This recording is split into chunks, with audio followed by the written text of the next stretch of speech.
Class first year Urdu کا تیسرا سبق ہے سر سید کے اخلاق و خصائل۔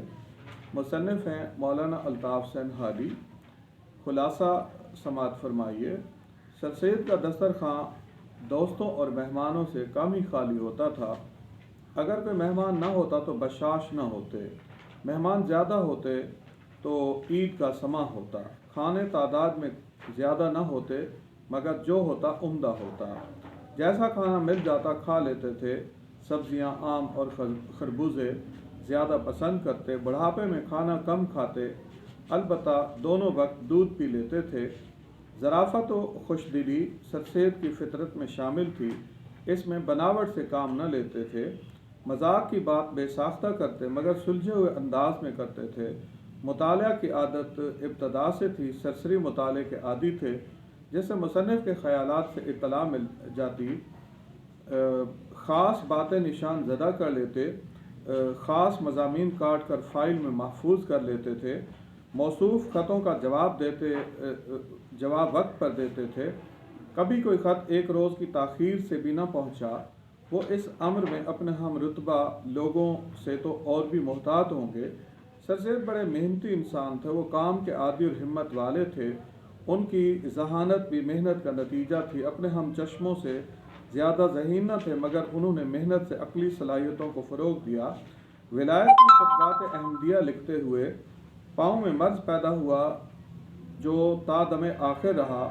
سائنٹیفک سوسائٹی کے دفتر کی تعمیر کے دوران میں آرام اور ٹھنڈک کو گرمی میں چھوڑ دیا۔ فارغ اوقات میں دوستوں کی صحبت سے دل بہلاتے۔ سر سید کی زندہ دلی انہیں تازہ دم رکھتی، وہ اپنی باتوں سے چھوٹوں اور بڑوں کے دل کو مسخر کر لیتے تھے۔ راز بازی سر سید کے خاص اوصاف میں سے تھی۔ انہوں نے اردو لٹریچر میں اپنی تحریروں سے سچائی کی بنیاد ڈالی۔ سچ کہنے میں لوگوں کی طعن و ملامت سے نہ ڈرتے تھے۔ ان کی راز بازی پر الزام سے انہیں بہت دکھ ہوتا تھا۔ راز بازی کو دین و ایمان سمجھتے تھے۔ سر سید راز بازوں کی دل سے قدر کرتے، اپنے کنبے سے بے حد لگاؤ رکھتے تھے۔ بھائی کی موت کا صدمہ انہیں 20 برس نہیں بھولا۔ اپنی والدہ سے انتہائی محبت کرتے تھے، ان کی ناراضی کو خوشی سے برداشت کرتے۔ ہر شخص کو اپنے وطن کے ساتھ انس ہوتا ہے۔ سر سید کی دلی سے محبت عجیب تھی۔ دلی کو ہمیشہ کے لیے چھوڑنے کے باوجود اس کے اجڑنے کا غم بہت ہی زیادہ محسوس کیا، اس کا اظہار کیا اور اسی حادثے کے سبب قوم کی ہمدردی کا خیال ان کے دل میں آیا۔ سر سید کا سلوک اپنے دوستوں سے نرالا تھا۔ وہ دوستوں سے ملاقات کر کے خوشی محسوس کرتے تھے۔ نواب محسن الملک نے انہیں خوبیوں کا مرقع قرار دیا۔ سر سید اپنے ماتحتوں کو اپنے ساتھ رکھتے اور انہیں خوش رکھتے تھے۔ مستحقوں کی مدد کرنے میں ثمر آور درخت کی مثل تھے۔ غریبوں سے فیاضی سے پیش آتے۔ علی گڑھ میں قیام کیا تو مزدوروں کی مزدوری میں اضافہ کر دیا۔